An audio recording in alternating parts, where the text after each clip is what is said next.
శతాబ్దుల పోరాటానికి మౌన సాక్షిగా నిలచినది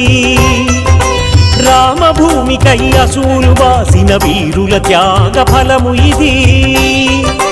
5 శతాబ్దుల పోరాటానికి మౌన సాక్షిగా నిలచినది రామభూమికై అసూలు వాసిన వీరుల త్యాగ ఫలము ఇది గణ గణ గణ గణ జగమంతటికి చాటెను అదిగో హైందవ శౌర్యం ఆఘన గర్జని పునాది కాగా ఆకృతి దాచెను భవ్య మందిరం కోదండరాముని